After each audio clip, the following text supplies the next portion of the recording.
Olá, jovens estudantes, professora Débora aqui de novo, espero que esteja tudo bem com vocês.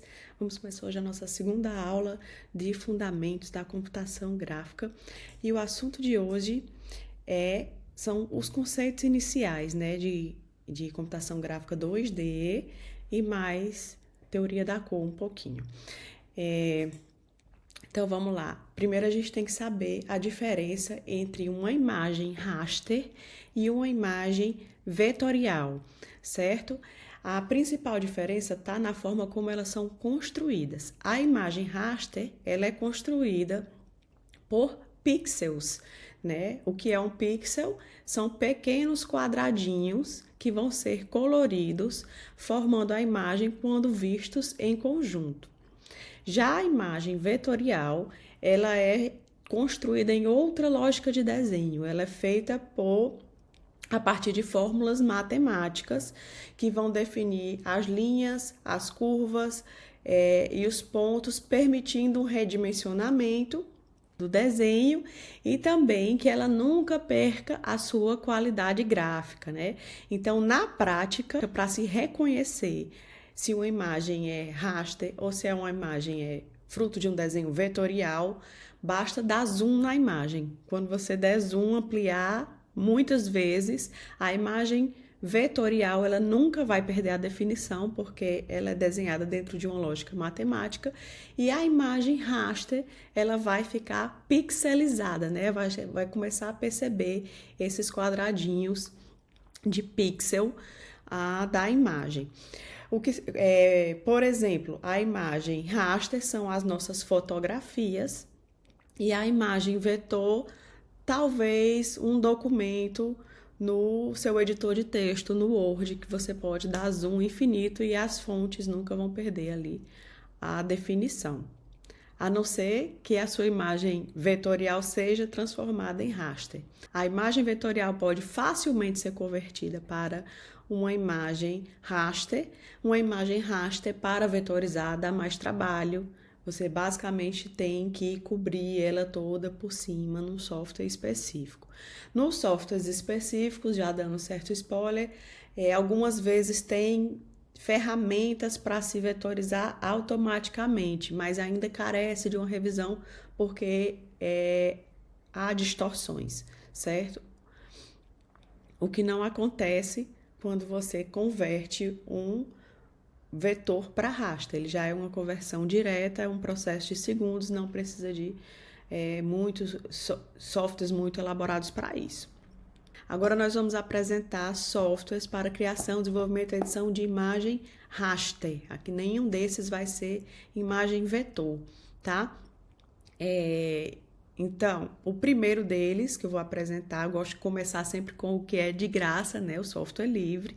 Vou até colocar aqui uns confetes. É o GIMP, né? Ou GIMP, não sei dependendo de quem fala. É um software livre, de código aberto. Se vocês fizeram busca rápido na internet, encontram logo ele. E ele tem que ser feito download. Mas é o que nós temos aí de software livre que faz a maior parte das coisas que os outros fazem, né? O líder de mercado, vem o segundo logo aí em cima. Eu tenho uma ferramenta aqui, ó. O líder de mercado é o Photoshop, não é? O Photoshop faz tudo e mais alguma coisa. É mesmo o software mais completo de todos eles, né?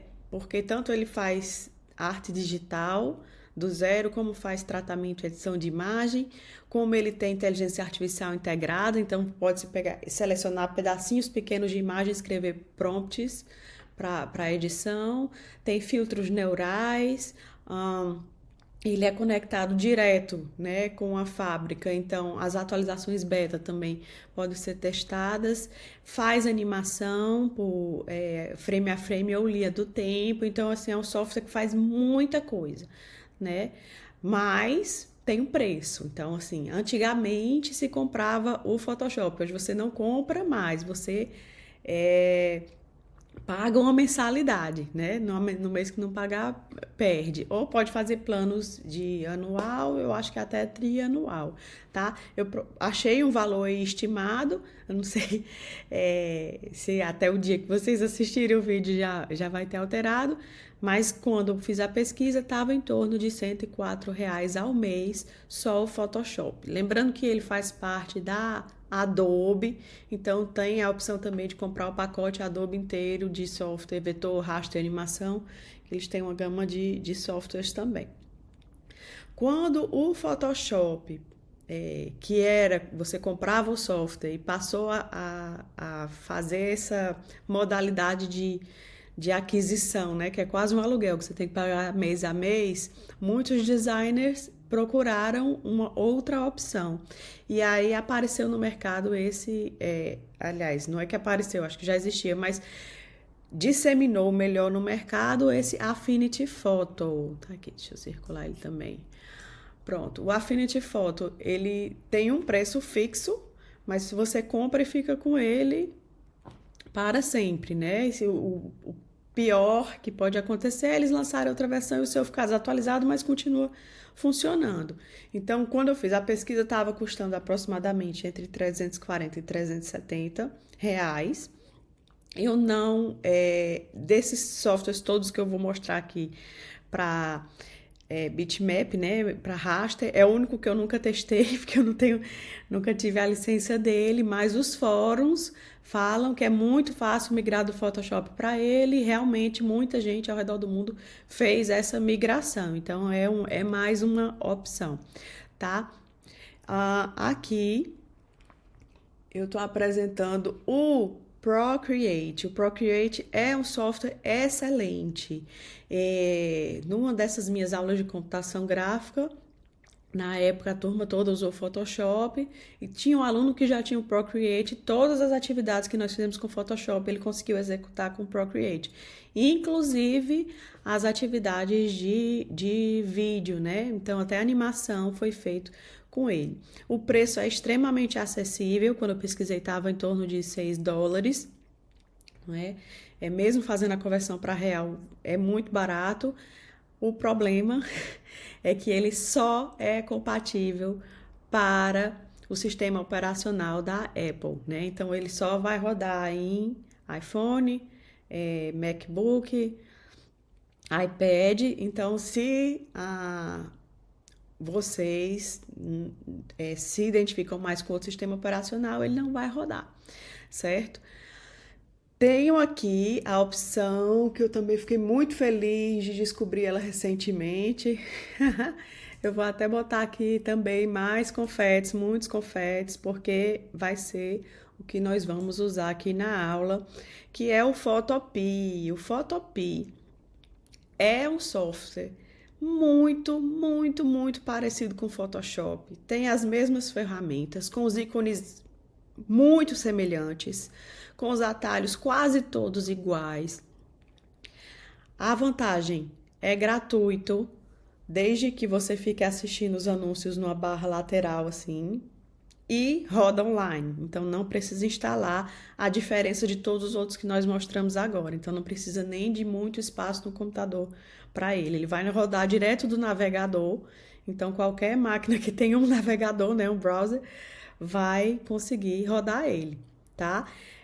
Existe uma versão paga quando eu pesquisei, estava $5 a mês, que é justamente para não ver essas propagandas que ficam passando numa barrinha lateral. Mas é o mesmo software. E também eles oferecem umas coisinhas a mais, como nuvem, salvamento em nuvem, né? Tem umas facilidades, mas em termos de ferramentas, todas estão lá, certo? Ele não vai fazer exatamente tudo que o Photoshop faz, como eu já falei, o Photoshop faz até animação. Ele não vai chegar na animação, mas as ferramentas básicas de criação e tratamento e edição de imagem, as ferramentas básicas estão todas lá, certo? Então, para uma disciplina de fundamentos, vai atender perfeitamente. Coloquei aqui de lado ainda, pequenininho. Ai, não tá aqui não. Deixa eu pegar aqui de novo meu lápis. O Ibis Paint. O Ibis Paint é um aplicativo, tem que ser feito download, roda em celular também. Tem a versão gratuita, que como Photopea fica com a barrinha, eu não lembro se é lateral ou se é embaixo, mas uma barrinha de anúncios, né? Então, por isso que ele dá essa possibilidade de ser gratuito. E também tem uma versão paga de mais ou menos R$ 15 por mês, mas ele tem bem menos funcionalidades do que todos esses outros que eu apresentei na parte de edição de imagens, né? Tem algumas ferramentas a menos, mas também trabalha com gestão de camadas, que vocês vão aprender. Os jovens têm usado muito, então achei que valia a pena mostrar a existência dele. E tem aí o queridinho da maior parte da população, que tem bem menos ferramentas do que todos os outros, mas que eu achei que valia a pena falar da existência, que é o Canva, né? O Canva tem uma versão gratuita e tem uma versão paga de mais ou menos R$ 35 por mês. Lembra que é tudo por mês, né? Você não compra e fica. Tem pouquíssimas ferramentas de desenho, só basicamente formas básicas, então não vai fazer, não faz concorrência aos outros, mas a grande vantagem dele é que ele já traz de raiz muitos templates, né? Muitas bases de arte já pronta, com edição muito rápida, né? Então, assim, não vai substituir os outros, mas quem usa os outros talvez possa usar associado e colocar suas artes lá dentro para depois se utilizar de fazer edições mais rápidas. Eu acho que assim talvez pode ser uma ferramenta útil, como ele tá ali à mão, né? Funciona no celular e com poucos toques você consegue editar um template que já esteja pronto, né? Então, se trouxer templates de outros softwares, pode ser interessante para agilizar processos de criação de redes sociais. Eu acho que muito mais para isso do que qualquer outra coisa, né? Embora que agora já estão incluindo inteligência artificial nele também, tá? Isso é o cenário. Existem muitos mais softwares de edição de imagem, né? De softwares que trabalham com imagem raster, mas eu acho que esses aí são os mais recorrentes, tá? Se vocês lembrarem de outros, coloca lá no fórum e os links também para a gente socializar conhecimento. Slide e a extensão desses arquivos, né? As mais conhecidas, pelo menos, também acho que já existe mais, são esses formatos. É o JPG, o PNG, o bitmap, o GIF, o TIFF e o PSD, certo? Todos eles são extensões de artigos raster, ou seja, baseado em imagem de pixels e amplamente utilizados para armazenar imagens digitais. O JPG é um dos mais populares por causa da sua compactação sem perdas e é ideal para fotografias e imagens com muitos detalhes, né? Mas ele tem um pouco de menor qualidade quando comparado a formatos sem compressão, tá? O PNG, ele suporta transparência de imagens, né? E também compressão sem perdas, sendo muito utilizado no design gráfico e no design web. O GIF, ele, além de permitir a transparência, né? Imagens com fundo transparente, por exemplo, ele também permite animações. Então, dá para salvar animações com o GIF, os GIFs animados, muito conhecidos por todos nós, também muito utilizado em design web, né, design gráfico. O bitmap, né, ou tradução mapa de bits, é o formato mais antigo deles. Ele foi feito pela Microsoft, né? E ele armazena imagens também sem compressão, com grande fidelidade, mas o arquivo fica mais pesado. Então, normalmente se prefere salvar nas outras extensões por causa do peso do arquivo, do espaço de memória que ele vai guardar. O TIFF, ele já é mais utilizado em ambientes profissionais de edição e impressão, por suportar alta qualidade, camadas, né? Então, o arquivo que tem camadas vai poder ser visualizado no GIF e compressão sem perdas. Já o PSD é o formato nativo do Photoshop, não é? Então, assim, se não tiver o software Photoshop ou algum visualizador feito para isso, não vai conseguir abrir o arquivo, né? A vantagem dele é porque é o arquivo editável que você está a trabalhar e vai abrir, vai estar tudo do jeito que você deixou e preserva todas as camadas do arquivo, efeitos para ajuste. Então é um trabalho, é uma extensão para edição contínua, tá? Acho que essas venci aí as principais. Vamos passar agora para o software de vetor. Os de vetor eu trouxe só 3, né? A diferença dos softwares de raster, os softwares de raster tem todos eles a interface muito parecida. Para migrar de um para o outro é muito fácil, depois que aprendi um, porque fica intuitivo. Apesar de que os atalhos variam, mas é sempre assim, a interface, o espaço de desenho no meio, as ferramentas à direita, né, as camadas à esquerda, então eles são muito parecidos. O de vetor já tem uns mais diferentes dos outros, tá? Eu trouxe aí de novo o primeiro, né, o gratuito, o gratuito, o Inkscape, né, software livre, gratuito, não tem versão paga dele. Se fizeram busca na internet rápida, vocês acham o site. Grande comunidade virtual, muita gente compartilhando dicas, informações, tutoriais, muito material gratuito também, tá? Mas ele tem que se fazer download para trabalhar nele, tá? É um software também considerado profissional, muita empresa trabalha com ele também. Depois do Inkscape eu trouxe aí o Corel Draw. Tinha uma época que chamava só de Corel, teve uma época que chamava Corel Draw, e tem gente que chama Corel, então assim, eu não sei bem como é que é a pronúncia, mas tá aí. A empresa, ela disponibiliza o software para avaliação gratuito por 15 dias. Existe um preço diminuído dele para estudantes e professores, eu não levantei, mas existe. E o preço comercial dele é de R$ 549 de compra única. Você compra e fica com ele para sempre também. Mas se preferir, não faz compra única e faz a assinatura dele pagando mês a mês, mais ou menos R$ 22, R$ 23. O preço mais atual que eu encontrei, tá? Software profissional, tem todas as ferramentas que precisa.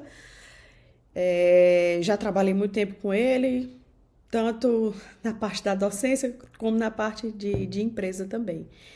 Então, funciona bem. O Adobe Illustrator, o Adobe, faz parte daquele conjunto de pacote Adobe, né, do Photoshop. Então, pode se comprar em pacote junto e pode se comprar individual. Na verdade, nem se pode comprar, se pode fazer a mensalidade, né? Se você não tem a opção de comprar e ficar com ele para sempre, tem que pagar mês a mês e tem pacotes, né? De pagamento anual, trimensal, e aí eles dão abatimentos. Quem quiser se interessar pode abrir o site para investigar, tem diversos planos lá, mas em média a mensalidade dele comercial é R$ 105, tá? Paga mês a mês. A interface do Inkscape e do Corel Draw é muito parecida. Quem trabalha num migra para o outro muito fácil. O Illustrator não, a interface do Illustrator é bem diferente dos outros dois, porém é muito parecida com a do Photoshop e dos editores de imagem raster. Então, trabalha bem isso. Lembrem que eu estava a falar apenas que esses softwares são 2D, mas o Illustrator tem uma pequena funcionalidade de 3D dentro dele também, que exige também um processador um pouco melhor para fazer, mas é para fazer formas mais puras, não é para fazer coisas muito detalhadas, para ajudar a fazer mockups, né? A aplicação de identidade em em formas mais puras, assim, para testar mesmo. Então, ele tem um pedacinho de 3D no final, que os outros, até onde eu sabia, pode ser que já tenham evoluído, não tinham, tá? Mas existem softwares só de 3D e também existem softwares só de 3D gratuito, então tem de ver a real necessidade de ter um 3D dentro de um 2D de vetor para vocês, tá? E aí, descobri essa semana, é uma coisa muito nova, esse grafite, né? Deixa eu circular ali aqui mais ou menos. O grafite, ele é um editor vetorial online, gratuito, né? De todos eles é o que não precisa baixar. Eu dei uma olhada nele agora, essa semana, né? Foi que eu descobri agora. E vi que as ferramentas são bastante simples. Ele tem uma interface bem semelhante ao Inkscape e o Corel, né? Então, também dá para migrar fácil, mas acredito que não vai fazer tudo que os outros fazem, certo? Então, eu já tinha feito o plano da disciplina todinho para a gente trabalhar com o Inkscape, né? Mas podemos pensar na possibilidade de trabalhar com o grafite e vocês ficarem dispensados de ter que fazer download de mais um software, até porque eu não sei como é que é o computador de cada um, nós estamos no ensino remoto, então vou aproveitar e pedir para que deixem também nos comentários a necessidade de vocês. Se todo mundo tiver computador e puder instalar o Inkscape, beleza. Então vamos continuar com ele, que ele é mais profissional, mas saibam que temos o grafite aí de opção para estudo, tá? Eu acho que ele por hora não vai substituir todas as ferramentas, mas para estudar as ferramentas básicas é uma alternativa, certo? Seguindo aqui, a extensão dos arquivos vetoriais, né? Nós temos aí o AI, que é o arquivo nativo do Adobe Illustrator. Temos o EPS, que é o arquivo, que é o formato mais antigo deles também, que é amplamente compatível com vários softwares, vários deles conseguem exportar o arquivo para EPS e abrir arquivos EPS. E aí ele traz os arquivos de texto com as imagens incorporadas e também funciona bem em ambientes de impressão profissional. O PDF, ele, embora seja conhecido, acho que por todos, até quem nem sabia que existia imagem vetorial também usa o PDF, ele pode ter gráficos vetoriais dentro dele e salva sem perder a qualidade. Curiosidade na arquitetura, quando a gente faz os softwares de desenho também, que são todos vetoriais, salva-se em PDF para evitar que a gráfica tenha que ter o software que o arquiteto utilizou. Então, leva o PDF e já imprime mais rápido, porque ele mantém a qualidade tal e qual, não é? Depois do PDF, tem o SVG, né? O SVG também é um formato amplamente utilizado. Acho que, se não todos, a grande maioria dos softwares também exporta e abre SVG, né? Que é o arquivo vetorial de interoperabilidade talvez mais adotado, né?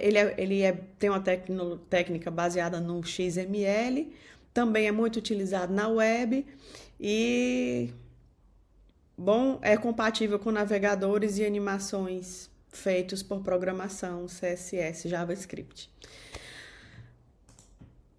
Aqui, só por curiosidade, eu estava falando das interfaces mais cedo, tá? É a interface do Inkscape, do Corel e do Illustrator, né? Todas elas têm a área de criação central, tem a barra de ferramentas na lateral, vai diferir os atalhos de teclado, né? Que cada ferramenta dessas pode ser pode ser chamada pelo teclado e mouse, ou, né?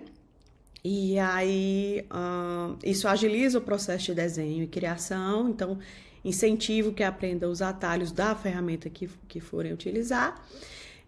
E à direita fica a gestão de camadas e também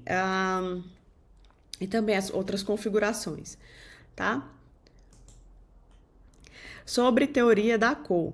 Todos nós aprendemos lá no colégio, né, que existem as cores primárias, que são 3 cores principais, que misturando geram todas as outras, não é? Que misturando 2 delas geram as secundárias e tem as cores terciárias, círculo cromático. Então, eu vou passar essa parte e vamos para a aplicação prática aqui nas mídias, né?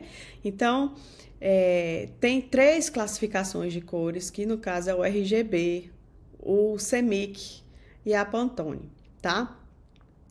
E de onde é que vem esses nomes? O CMYK, né, vem na verdade das palavras em inglês das cores, né? O CMYK vem de ciano, magenta, yellow, né, amarelo, e o K, tem gente que chama de key, tem gente que chama de black, né, que é a cor preta. Quem tem impressora em casa ou já teve acesso a alguma, vai lembrar que quando for comprar os cartuchos são exatamente dessas cores, né? O amarelo, o azul, o magenta e o preto. São esses 4 cartuchos que a gente compra. A partir dessa mistura se geram todas as outras cores enquanto cor pigmento, né? Enquanto cor impressão. Então, se escolhe de propósito, né, o salvamento dos arquivos em CMYK quando sabe que ele vai ser um impresso, tá? Porque é com impressão. Quando a gente está trabalhando com telas, né? Telas, luzes, a cor luz, ela funciona diferente da cor pigmento. Então, a cor luz que vai gerar todas as outras é o RGB, Red, Green, Blue, vermelho, verde e azul. Certo? Aí, tô ensinando até inglês hoje. Então, a partir da mistura do verde, vermelho e azul enquanto luz, vai se gerar todas as outras imagens. Ou seja, na prática, artes gráficas que vão para o celular, para a TV, não é? Para o computador, vão ser salvadas na configuração do RGB. E a Pantone, né? A Pantone, ela é uma paleta padronizada, né, por cores já pré-misturadas que vão garantir consistências em diferentes tipos de impressão. E aqui tem um esquema, né, explicando melhor a questão das misturas do RGB no software de edição de imagem. Quando forem escolhidas as cores, vocês vão ver que o RGB é classificado por números, né, que é a quantidade de vermelho, a quantidade de azul e a quantidade de verde. Então, são 3 números sequenciais que vai de 0 a 255, certo? E também de CMYK, que também no software de edição de imagem vão ser representados por 4 números, que vai de 0 a 100%. E a Pantone também tem uma representação numérica, no caso essa cor em cima é 7495C, né? Então, letras e números. E ainda, né, já que nós estamos trabalhando com arte digital também no curso, tem a representação numérica das cores em HTML, né? No código HTML vai ter uma hashtag e vai ter uns números, que é a conversão direta do RGB para hexadecimal, tá? Quem trabalha com programação sabe melhor o que é hexadecimal, não vou me estender nisso. Então, aqui embaixo, nem todas as cores têm uma conversão exata de um sistema para outro, mas no caso aí tem, aí é a Pantone 3581C, ela em RGB vai ser 34, 50, 100, ela em HTML vamos escrever lá a hashtag, né, 22, 32, 6E, e em CMYK, Lembra que é em porcentagem de 0 a 100%, então 100,87,031. Essa aí é a cor. Nos softwares, não fiquem muito aflitos, vocês não precisam decorar. Nos softwares, todos eles, ou a grande maioria, tem uma ferramenta que chama conta-gotas, que você passa ali em cima da cor e aí ela dá esses números pra gente, tá? O que é importante é de saber para onde está sendo feito esse material e quando for mandar salvar da maneira mais correta. Isso porque se a aplicação for RGB e usar CMYK, por exemplo, a cor pode não representar exatamente a cor que você queria que fosse, né? Então, esse aqui é um exemplo, né, que eu peguei da internet de distorção de cor, né? Ou seja, que algumas cores, elas geradas em RGB, não vão ser impressas em CMYK, não tem um correspondente. Por isso, você tem que converter o arquivo antes de ir para a gráfica. E aí tem um exemplo dessa distorção de cor, né? Do RGB para o CMYK.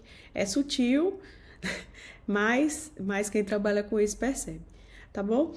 Então, é só para a gente conversar mais lá nos fóruns, uma provocaçãozinha. Queria saber se vocês já tiveram experiências de distorção de cor, se já trabalham com algumas dessas ferramentas, mesmo que por lazer, e se faltou alguma que vocês mais gostam, que queriam compartilhar com os colegas. Um abraço, um beijo e até a próxima!